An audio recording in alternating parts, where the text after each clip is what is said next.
Hello friends, welcome to Exampur. दोस्तों, मैं कुलजीत आज फिर आपके साथ। तो आज है 6 जून 2019 और हम करने जा रहे हैं current affair missile. Like share subscribe करना मत भूलिएगा।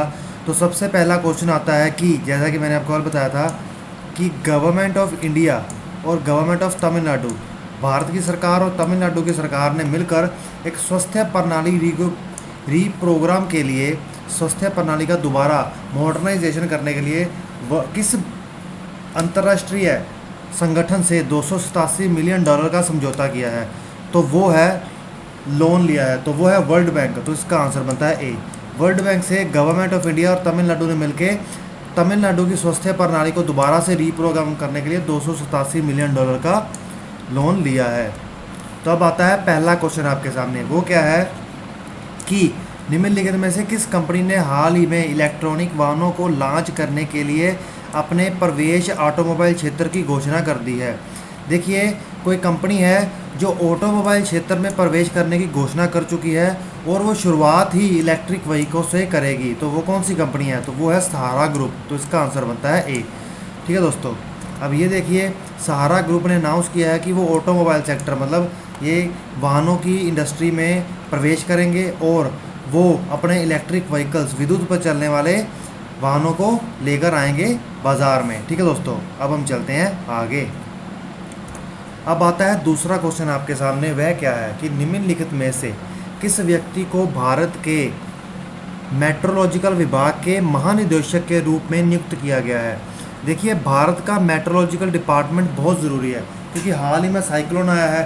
तो साइक्लोन को मद्देनजर ऐसे कोई ना कोई मौसम ख़राब करने वाले हमारे यहाँ पे चलते रहते हैं, क्योंकि जो हमारा ज्योग्राफी है, जो हमारा भूगोल है, वो भी काफ़ी विविधताओं से भरा हुआ है। ठीक है दोस्तों, तो उसी के चलते अभी नए मेट्रोलॉजिकल विभाग के नए महानिदेशक बनाया गया है मृत्युंजय महापात्रा को। ठीक है दोस्तों, तो इसका आंसर बनता है ए। अब देखिए, मृत्युंजय महापात्रा जी को साइक्लोन मैन भी कहा जाता है। साइक्लोन होता है चक्रवात, ठीक है, उसको इंग्लिश में चक्रवात को साइक्लोन कहते हैं। इनको साइक्लोन मैन भी कहा जाता है। ठीक है दोस्तों, अब हम चलते हैं आगे। ये है वो व्यक्ति। अब आता है तीसरा क्वेश्चन आपके सामने, वो क्या है कि हाँ, तो दोस्तों तीसरा क्वेश्चन आता है कि हाल ही में समाचारों में रहा खड़गा प्रहार अभ्यास, ये एक युद्ध अभ्यास है। खड़गा प्रहार निम्नलिखित में से किसके द्वारा किया गया? ये देखा गया लिख दिया है, किया गया। ठीक है दोस्तों, ये किसके द्वारा किया गया? तो खड़गा प्रहार एक्सरसाइज, खड़गा प्रहार अभ्यास किया गया है इंडियन आर्मी द्वारा पंजाब में। तो इसका आंसर बनता है ए। ठीक है दोस्तों, अब ये देखो, युद्ध अभ्यास करने का कारण क्या होता है? कोई भी युद्ध अभ्यास करके आर्मी अपनी प्रिपेयर्डनेस, अपनी क्षमता को चेक करती है कि अगर कोई एकदम से ऐसी स्थिति आ जाए जंग जैसी, तो क्या हम तैयार होते हैं। तो इन सब के कारण ये किया है। ठीक है दोस्तों, अब ये देखिए, खड़गा 27 मई 2019 से भारतीय सेना द्वारा पंजाब में आयोजित एक मुख्य प्रशिक्षण अभ्यास खड़गा प्रहार 4 जून 2019 को संपन्न हुआ।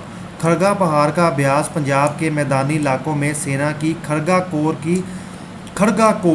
ठीक है दोस्तों, याद रखिएगा, इसी के नाम पर रख दिया गया है कि विविध इकाइयों और संरचनाओं द्वारा किया गया था। ये अभ्यास नवीनतम परिचालन अवधारणा को मान्यता करने के लिए सफल रहा। ठीक है दोस्तों, बहुत अच्छी बात है, इससे सेना को बहुत कुछ सीखने को मिलेगा। अब चौथा क्वेश्चन, तो दोस्तों recently seen in news selfie with sapling campaign, ये देखिए, सेल्फी विद सैपलिंग कैंपेन। ठीक है दोस्तों, सेल्फी विद सैपलिंग, सैपलिंग होता है पौधा। ठीक है दोस्तों, क्या होता है? पौधा, मतलब पौधे को अपने घर में लगाकर उसके साथ सेल्फी करना। आपको पता होगा कि आजकल सेल्फी का बहुत ज़्यादा चल रहा है, लोग क्रेज़, तो लोग सेल्फियाँ करते हैं।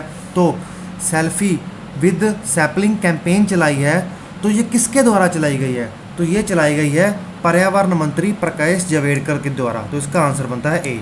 ये देखिए, एक पौधा है, ठीक है, इसे सैपलिंग कहा है इंग्लिश में। उन्होंने एक पौधे के साथ हमारे पर्यावरण मंत्री जी ने सेल्फी ली है। तो ये एक कैंपेन चलाई है कि लोग अपने घरों में ऐसा एक पौधा, कोई भी एक पौधा लगाएं, उसके साथ सेल्फी लें और सोशल मीडिया पे डालें ताकि लोग, पर्यावरण अच्छा हो सके। तो ये एक बहुत अच्छी शुरुआत है। ठीक है दोस्तों, ऐसा होना भी चाहिए कि हर व्यक्ति को अपने घर में कुछ पौधे लगा कर रखने चाहिए ताकि पर्यावरण को कुछ तो मदद मिल ही सके। अगर 125 करोड़ आबादी वाले लोग अगर हर व्यक्ति एक पौधा भी लगाए तो बहुत बड़ी बात है।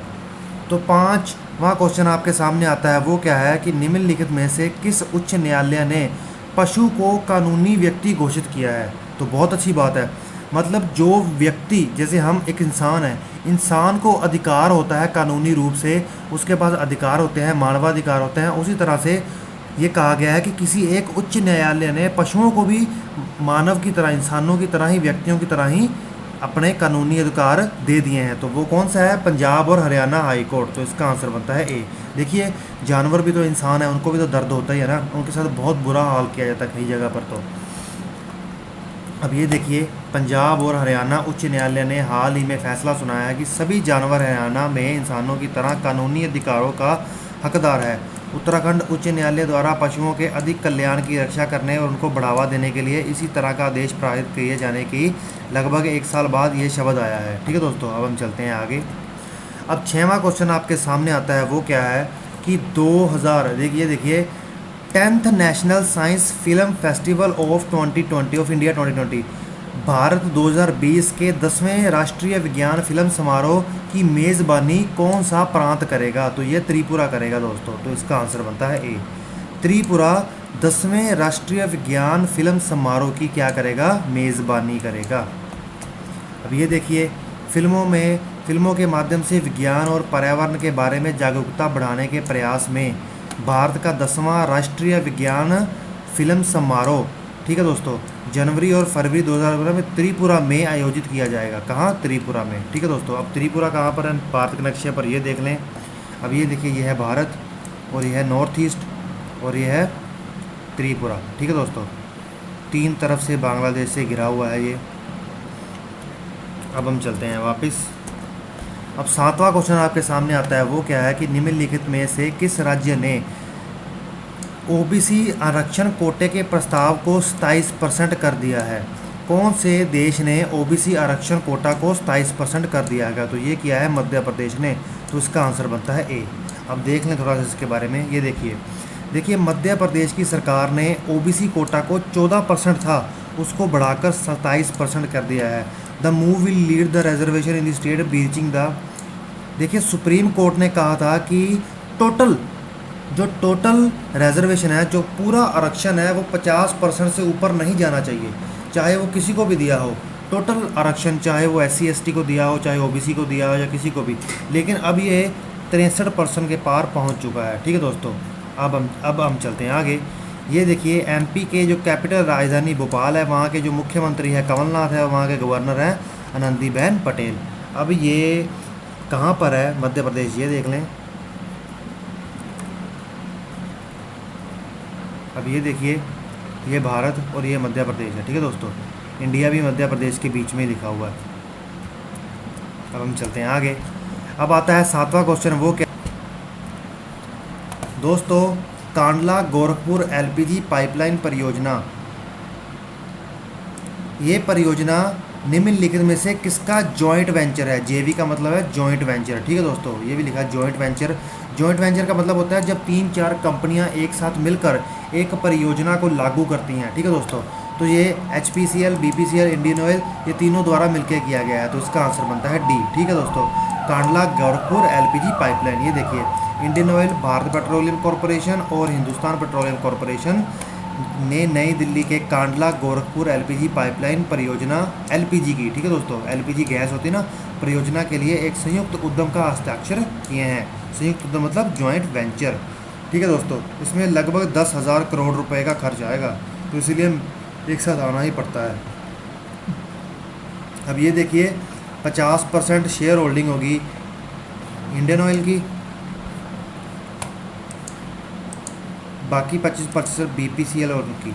अब आता है क्वेश्चन ऑफ द डे, वो क्या है कि which of the following Indian official has been chosen as the external auditor for the WHO के बाहरी लेखा प्रशिक्षक के रूप में निम्नलिखित में से कौन से भारतीय अधिकारी को चुना गया है? तो ये आपको बताना है।